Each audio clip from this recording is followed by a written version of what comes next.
सोहन, रश्मि, अमित और सिमरन एक के साथे कॉलेज में पढ़त रहले। चारों में बहुत गहरी दोस्ती रहल और चारों हमेशा साथ ही रहेले। पूरा कॉलेज में चारों के दोस्ती के बारे में चर्चा होखेला। कुछ दिना में एनुअल फंक्शन आवे वाला बा। ई बेर त धमाल मचा दिहल जाओ। याद बा पिछला बेर हमनी के कितना मस्ती कईनी। फेस्ट के तैयारी कइल, दोस्तन के साथ कॉलेज घूमल और ढेर सारा फोटो खींचल। एनुअल फेस्ट हमेशा ढेर सारा याद लेके आवेला। चारों जोर शोर से अपना एनुअल फेस्ट के तैयारी में लग गईले। लेकिन ई बेर कॉलेज फेस्ट इनका कॉलेज में ना होके दूसरा कॉलेज में होवे वाला बा, जेकरा खातिर सबके कॉलेज के तरफ से दूसरा शहर में ले जावल जाला। वाह, कितना सुंदर कॉलेज बा। हम आज तक इतना बड़ा कॉलेज कबो ना देखनी हा। कितना मजा आई। हाँ, सही कहा ताड़ू। एजा सब प्रतियोगिता में अपन कॉलेज ही जीती। चारों वही कॉलेज में रुक जाले और अपना अपना परफॉर्मेंस के तैयारी करे लगले। चारों मिल के एक ड्रामा परफॉर्म करे वाला रहे, जेकरा खातिर अगला दिन ओकनी के प्रैक्टिस खातिर जावे के रहल। अरे यार, इतना बड़ कॉलेज हा, हमरा समझ में ना आ रहल एमे ड्रामा रूम कवन होखी। चला केहू से जाके पूछ लेतानी। ई अमित और सोहन कहाँ रह गए? तू चिंता मत करा, वो भी आ जाई हैं। सिमरन और रश्मि ड्रामा रूम खोजे खातिर जाले, लेकिन उनका के आसपास कहीं भी ड्रामा रूम ना मिलल। तबे जाके दोनों एक कमरा के पास रुक जाले।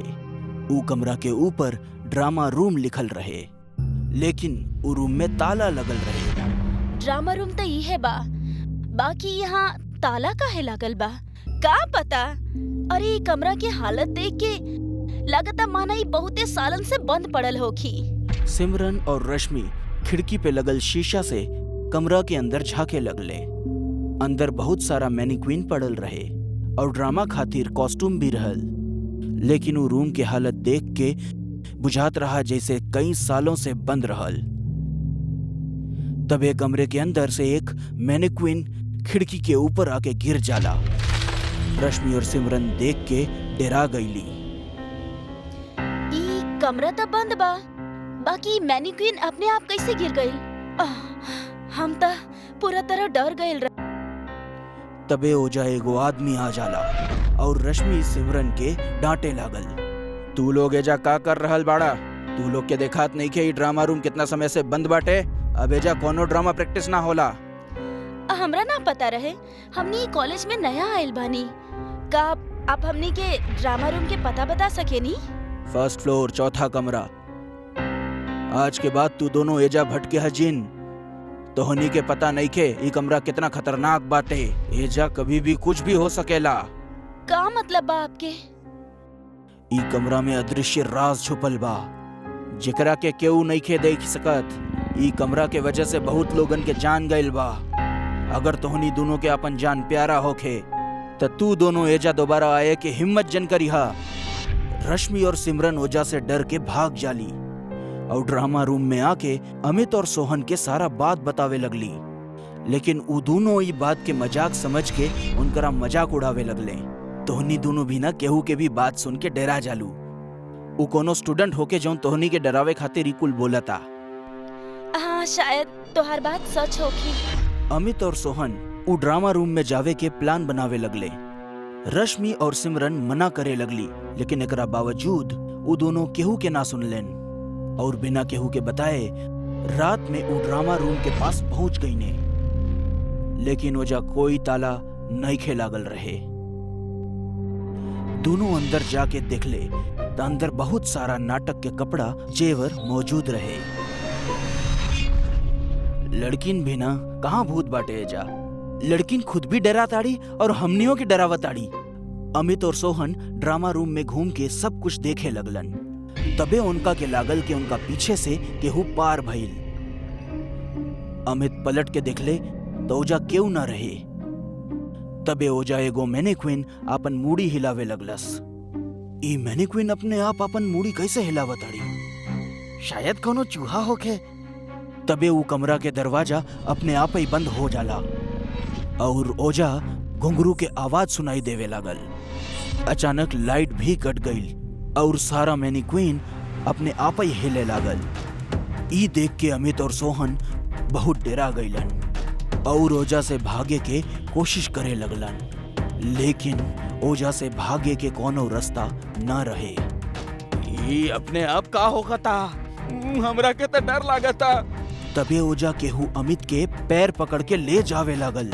अमित डरा जाला और वो अपने आप के रोके के कोशिश करे लगल, लेकिन एगो अदृश्य शक्ति अमित के अपना तरफ खींचे लगली।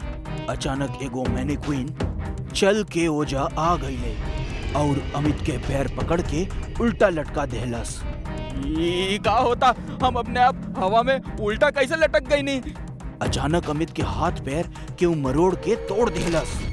अमित दर्द के मारे चीखत जमीन पे गिर गई और उतड़ पे लागल। ऐसन बुझाता माना जैसे कोनो अदृश्य शक्ति ओकरा ऊपर अपन कब्जा कैले ले बा और तड़पत तड़पत अमित के मौत हो जाला। अमित, अगर ये तुहार कोनो मजाक है तो हमरा के बहुत डर लागता अमित। तबे अमित के पीछे एगो खूंखार राक्षस लेखा दिखाए वाला मैनीक्वीन खड़ा हो जाला। ओकर अखियां चमके लागल और गर्दन पे हाथ डाल के ओकर गला दबावे लगलस। सोहन अमित के छुड़ावे के कोशिश करे लागल, लेकिन वो नाकाम हो जाला। सोहन दर्द के मारे चीखे लागल। क्या हुआ तू? छोड़ दे हमरा के। अमित, अमित कहाँ बड़ा तू? ऊ मैनीक्वीन सोहम के गर्दन पकड़ के मरोड़ देहलस। सोहन के आंख बाहर आ गई और ओकरा मुंह से खून बाहर आवे लागल और ओकर मौत हो जाला। अगला दिन रश्मि और सिमरन सोहन और अमित के परफॉर्मेंस खातिर इंतजार करत रहली। कहीं रात के दोनों ड्रामा रूम में तो ना चल गए। हमनी के वहाँ जाए के देखे के पड़ी। रश्मि और सिमरन ड्रामा रूम के पासे गईली, लेकिन ओजा ताला लागल रहे। दोनों खिड़की के अंदर झकलीन, लेकिन उनकरा के कुछो दिखान नहीं खे। अब हमनी परफॉर्म कैसे करब? ऐसे तो हमनी के कॉलेज हार जाई। हाँ, सही कहलू तू। ई दोनों के कुछ अता पता नहीं खे। रश्मि और सिमरन अमित और सोहन के ढूंढे के बहुत कोशिश कैली, लेकिन वो दोनों नइखे मिलन। अब रात हो गई। तबे सिमरन के अमित के आवाज सुनाई देवे लागल। सुन लू तू, अमित के आवाज आ रहल बा। ऊ हमनी के बुला रहल बा। हमरा कोनो आवाज ना सुनाई देलस। सिमरन ऊ आवाज के पीछे जावे लगली।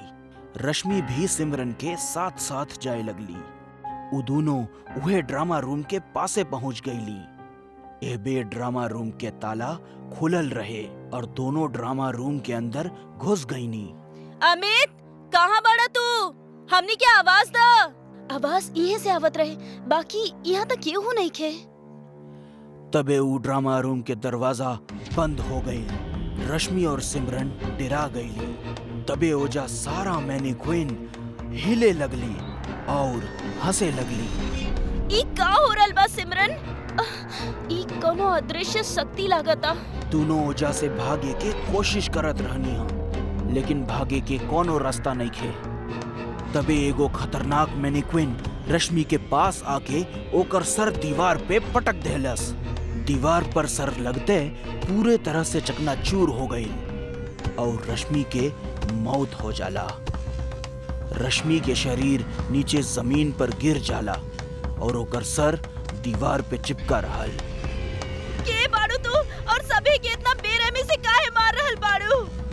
तबे केहू रश्मि के पैर पकड़ के खींच के ले जावे लागल और एगो बड़ा सा बक्सा में ओकरा के डाल के बंद कर देहलस।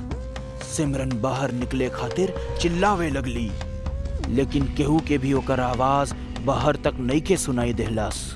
उ बक्सा में बंद सिमरन के मौत हो जाला।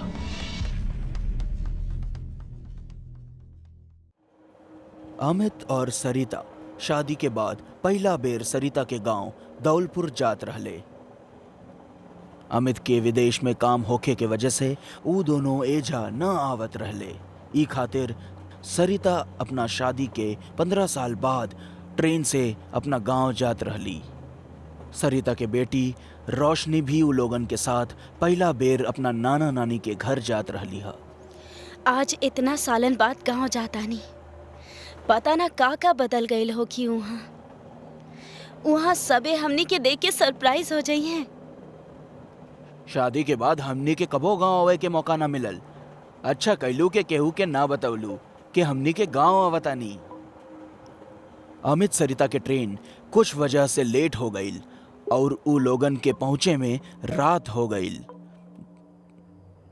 धौलपुर गांव के स्टेशन पे बिल्कुल सन्नाटा रहल ह। ओजा एक भी मनई ना रहेन। तेज हवा चलत रहले ह और बिजली कड़कत रहले ह। अभी रात के सिर्फ 11:30 बजल बा, बाकी गांव में ऐसा सन्नाटा बा माना जैसे यहाँ केहू ना रहेला। एजा कोनो ऑटो रिक्शा भी ना मिले वाला बा। हमनी के एजा से पैदल ही घर के ओर जाए के पड़ी। हाँ जल्दी करा, मौसम खराब हो रहल बा, ना तो हमनी बारिश में फंस जाइब। तीनों पैदल ही घर के ओर बढ़े लगले। चारों तरफ घंघोर अंधेरा रहे। जोरों से आंधी चलत रहले है और बिजली कड़कत रहली है। तभी रोड के किनारे उनकरा टैक्सी वाला मिल जाला, जे अपना टैक्सी में सोवत रहले। हम ही टैक्सी वाला से बात करतानी। अमित टैक्सी वाला के पास जाके ओकरा के उठावेला। ओ भैया, अरे ओ टैक्सी वाले भैया, हमनी के धौलपुर गांव जाए के बा। लागता रउआ ये गांव में नया आइल बानी। रउआ नहीं के पता आज अमावस के काला रात है। आज के रात ई गांव में एक भी इंसान अपने घरे से बहरे नहीं खे निकरत। आज मौत के खतरा होला। व्हाट रबिश, पहले तो ऐसा कुछो ना रहे। ये टैक्सी वाला ना ज्यादा पैसा लेवे खातिर हमनी के डरा रहल बा। ठीक बा, तोरा एजा से कतहू जाए के कोनो जरूरत नहीं खे। ई ल पैसा, हमके बस अपन टैक्सी एक रात खातिर दे द। कल सुबह ही एड्रेस पे आके तू अपन टैक्सी लेके जइहा। ठीक बा, लेकिन फिर भी हम रउआ के एक मुफ्त के सलाह दे। हम गांव के उत्तर दिशा में जौन कुआं बा ओकरा पास भूल कर भी जिन जइहा लोग। और अगर रउआ के केहू पीछे से आवाज दे तो पीछे मुड़कर बिल्कुल जनी देखा लोग। अमित अपन सारा सामान टैक्सी में रखकर टैक्सी ड्राइव करके घर के ओर निकल जाला। हमरा यहाँ से एगो शॉर्टकट रास्ता पता बा। उ रास्ता से हमनी जल्दी ही घर पहुँच जाई।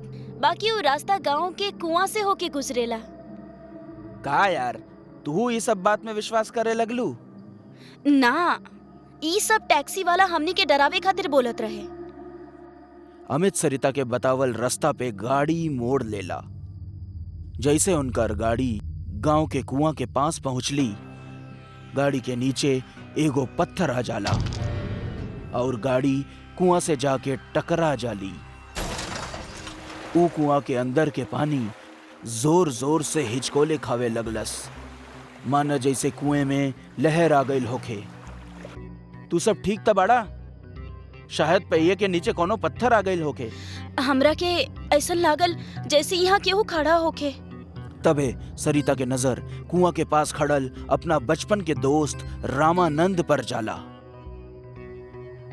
अरे रामानंद, कैसन बाड़ा तू? तू तो बिल्कुल ना बदलला। और ये गांव में इतना सन्नाटा काहे बा? और तू यहाँ अकेला का करत अड़ा? अमावस के काली रात, ये रात मौत के रात होला। आज केहू न बची, सब खत्म हो जाई हैं। सरिता के रामानंद के बात बहुत अजीब लागल है। ऊ दोनों ओजा से अपने घर के ओर निकल जाले और थोड़ा ही बेर में अपना घर पहुंच जाले। कुछ बेर गेट पे दस्तक दे के बाद सरिता के माँ शांता हाथ में मशाल लिए गेट खुललस। अरे माँ, ई का करल बड़ो? हमनी के मारे के इरादा बका? तू लोग इतना रात के ओहो आज अमावस के रात के। ई सब सरिता के आइडिया रहे आप लोगन के सरप्राइज दे खातिर। और ये अमावस के रात का लगा रखले बड़े गांव में? जे मिलेला अमावस के रात बोल के हमनी के डरा देवेला। शांता सबके घर के अंदर लेके जावेली। तहरा ना पता तहर शादी के बाद ही गांव में का हो चुकल बा। कितना लोग अपन जान गवा चुकल बाड़े। हमनी के बाबा के जान भी ये अमावस के काला रात ले बा। रास्ता में रामानंद मिलल रहे, वो ऐसने बात करत रहे। का कहलू तू? रामानंद मिलल रहे? हाँ, गांव के पुराना कुआं के पास।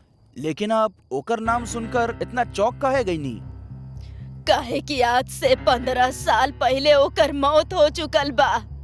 रामानंद वो कुआं में कूद के मर चुकल बा। ई सुन के सभी के होश उड़ जाला। सरिता के समझ में नहीं खे आवत रहा कि ऊ जेकरा के कुआं के पास देखलस ऊ आखिर बा के। अब वो केहू के ना छोड़ी। तू लोग आज के रात यहाँ के बहुते बड़ गलती कर देले बाड़ू। तू सब घर के बाहर कदम मत रखिया। सब अपना कमरा में जाके सो जाले। लेकिन रोशनी के नींद नहीं खे आवत रही। ओकरा आंख के आगे उहे कुआं के नजारा घूमत रहे। सभी जब सो जाले तो रोशनी अकेले ही वो कुआं के ओर बढ़े लागल। जोर से गेट टकरावे के आवाज से सरिता के आंख खुल गई। रोशनी, रोशनी, रोशनी कहाँ चल गई?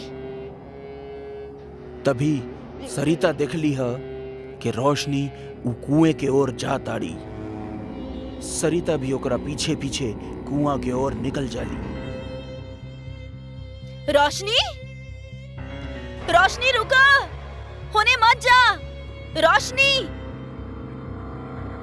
रोशनी उ कुआं के पास पहुंच के ओहमे कूदे वाले रही के पीछे से सरिता आके ओकरा के पकड़ ले। तबे कुएं के अंदर के दीवार से बिल्ली के तरह चलत की रामानंद निकलस। सरिता ओकरा देख के डरा गईली।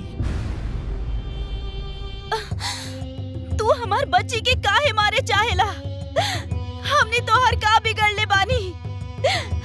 तू हमार बचपन के दोस्त रहला। रामानंद सरिता के धक्का देलस और रोशनी के अपना साथ कुआं के अंदर ले जाला। सरिता उही ले बेहोश पड़ल रही। अगला सवेर जब ओकरा होश आइल त कुआं के बाल्टी वाली रस्सी से रोशनी कुआं के पास उल्टा लटकत रही। तू दोनों यहाँ ये हालत में कैसे पहुँचला? हम साफ साफ कहले रहनी केहू भी घर से बाहर ना निकली। रोशनी, रोशनी के ये हालत कैसे भइल? रोशनी, रामानंद रोशनी के अपना साथ कुआं में लेके कूद गइल रहे। सभी सरिता और रोशनी के लेके घर जावेले। रोशनी के तेज बुखार हो जाला। सरिता शांता से रामानंद के मौत के बारे में पूछे लगली। ये सब का हो रहल बा? रामानंद ता हमारे इतना अच्छा दोस्त रहे, वो अचानक हमनी के जान के दुश्मन काहे बन बैठल बा? वो हमार पिताजी के जान काहे लेलास? रामानंद बचपन से तहरा से बहुते प्यार करत रहे। वो हमेशा से तरह से शादी करे के चाहत रहे। बाकी तोहार पिताजी इस शादी के खिलाफ रहले। उस शहर जाके तोहार शादी अमित से करवा देले। ए बात से रामानंद पागल जैसन हो गईल और एगो अमावस्या के रात वो कुआं में कूद के अपन जान दे देलस। का ए वजह से वो पिताजी के हत्या कर देलस और हमने के भी जान के दुश्मन बन बैठल बा। तू सभे आज ही ई गांव से दूर चल जा। यहाँ तोहनी के जान के खतरा बा। सरिता, अमित और रोशनी उहे दिन उ गांव से निकले वाला रहे, लेकिन रामानंद के आत्मा किसी भी हालत में उनका के ये गांव छोड़कर ना ही जाए देवल चाहत रही। उ लोग गाड़ी से स्टेशन की ओर निकले लगले। तबे सरिता गाड़ी के शीशा में देखली रामानंद उनका साथ वही गाड़ी में बैठल रहे। उ देखकर जोर से चिल्लवली, रामानंद, रामानंद ही है बा, हमनी के साथ यही गाड़ी में बा। वो हमनी में से केहू के ना छोड़ी, मार डाली। उ तोहरा पीछे काहे पड़ा बा? ओमे तोहार का गलती बा? अरे तोहरा के तब पता नहीं के रहल कि उ तोहरा से प्यार करत रहल। तबे रोशनी अचानक से उड़ जाली और गाड़ी से निकलकर कुआं के ओर भागे लगली। सरिता और अमित भी ओकरा पीछे भागे लगले। रोशनी कुआं के पास जाकर रुक गई। रामानंद, तोहर दुश्मनी हमरा से बा, तू हमार बेटी के छोड़ दा। रोशनी वहीं पे बेहोश होकर गिर जाली। हमका और सरिता के अलग करे चाहताड़ा ना, लेकिन हम तुम्हारी मंसूबा पूरा ना होए दे। रामानंद अमित के हवा में उड़ावत दूर फेंक देला। हम आज तक तुहार इंतजार करत रहनी हा, लेकिन तू हमार कभू ना हो सकेलू। तोरे दिल पर केहू और के राज बा। हम तोहरा के धोखा ना देले बानी। हमरा तोहार इश्क के बारे में कौनो खबर ना रहे रामानंद। हम अपन जीवन में अमित से प्यार कैले बानी। रामानंद कुआं के पानी में हमेशा के लिए गायब हो जाला।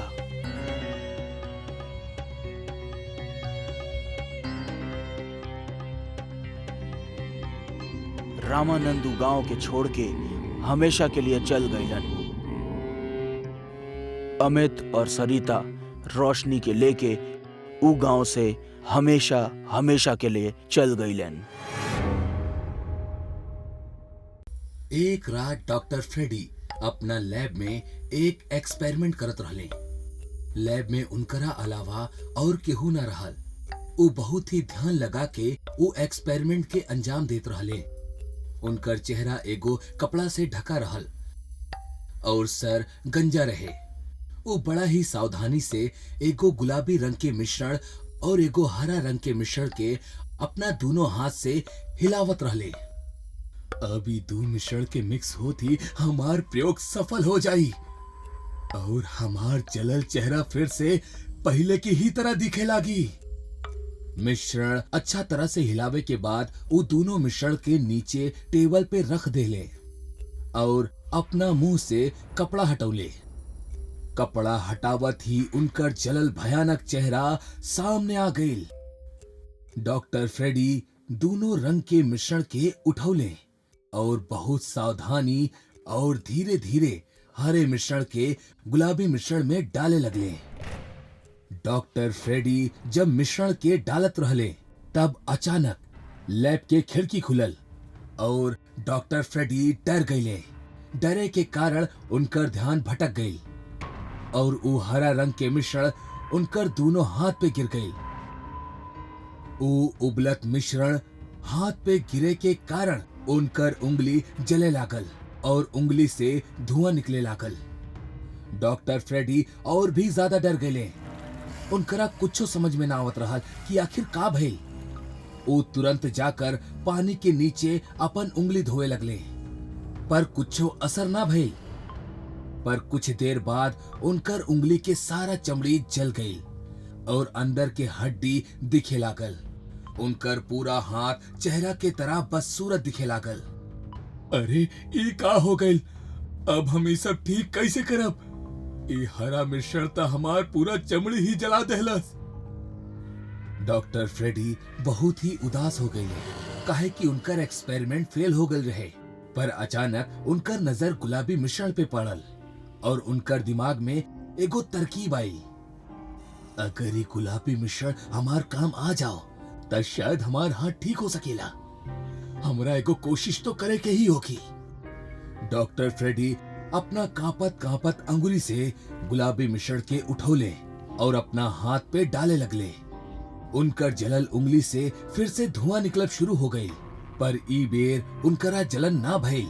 कुछ देर बाद उनकर उंगली की चमड़ी फिर से आवे लागल। अरे ई तो बहुत अच्छा भइल, अब हमार हाथ हमरा शरीर से अलग ना दिखी। पर डॉक्टर फ्रेडी दिखले कि उनकर दोनों हाथ के नाखून अब कौनो चाकू की तरह लंबा, मोटा और नुकीला लागत रहले। डॉक्टर फ्रेडी अपना नाखून के देखकर खुश होके लगले और जोर जोर से हंसे लगले।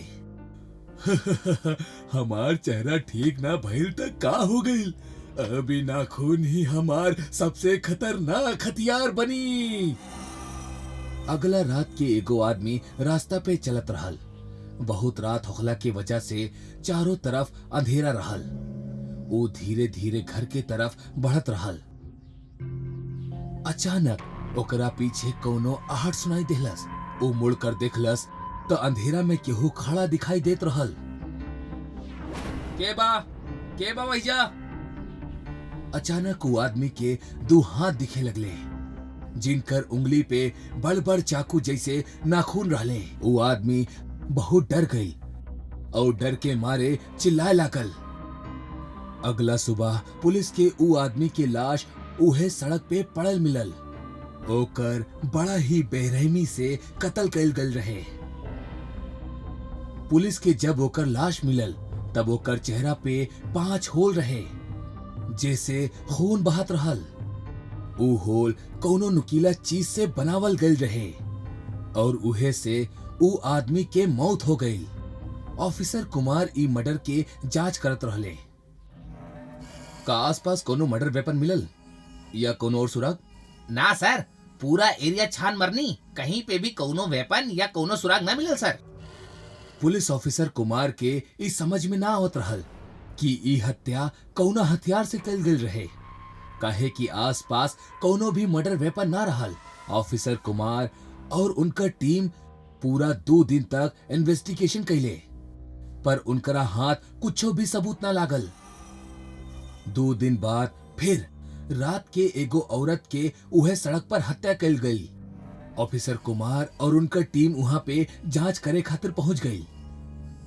ऑफिसर कुमार देखले कि ई औरत के चेहरा पे भी बिल्कुल वैसे ही 5 होल रहल और उनसे खून बहत रहल।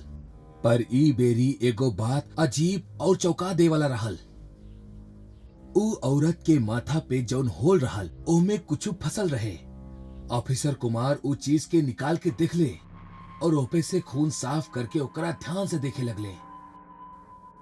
आखिरी चीज बा का लागता इहे नुकीला चीज से ई औरत के हत्या भइल बा।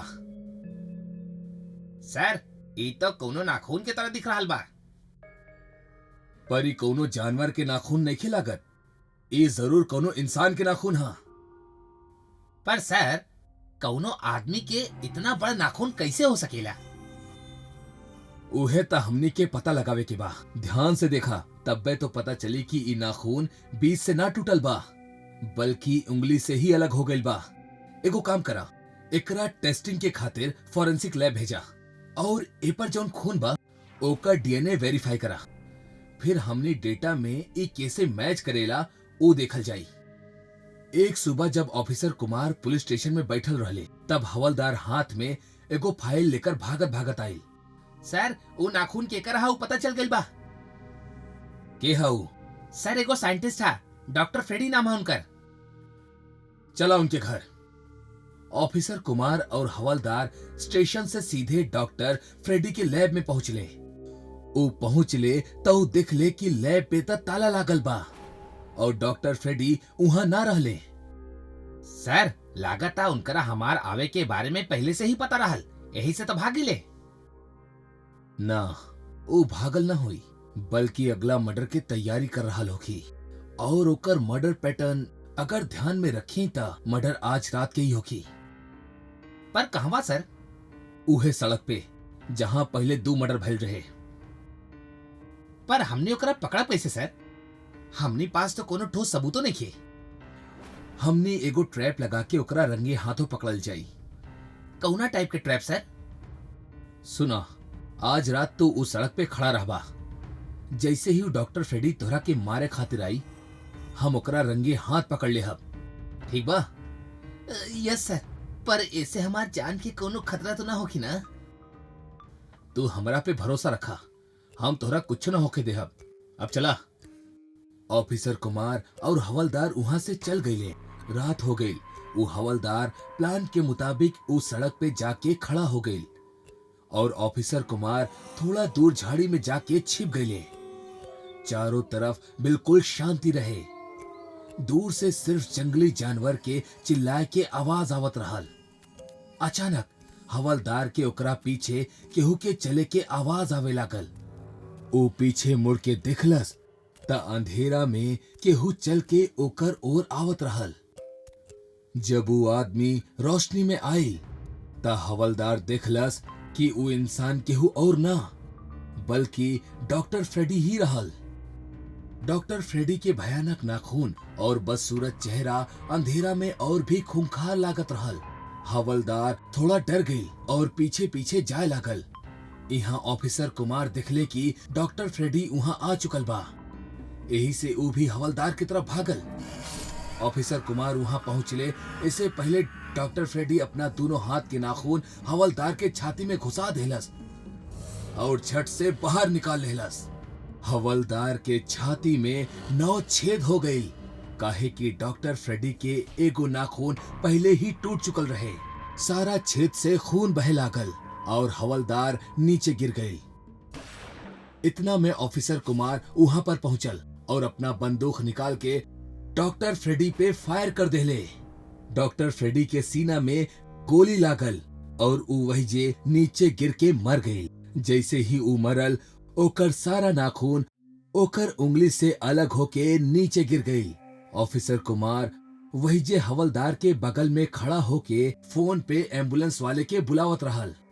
ऊ भी बहुत घबरायल रहे, काहे कि ओकर पूरा जिंदगी में ऊ डॉक्टर फ्रेडी जैसा इंसान ना दिखले रहल। डॉक्टर फ्रेडी के मरला के बाद आखिरकार मौत के ऊ भयानक मंजर खत्म हो गई।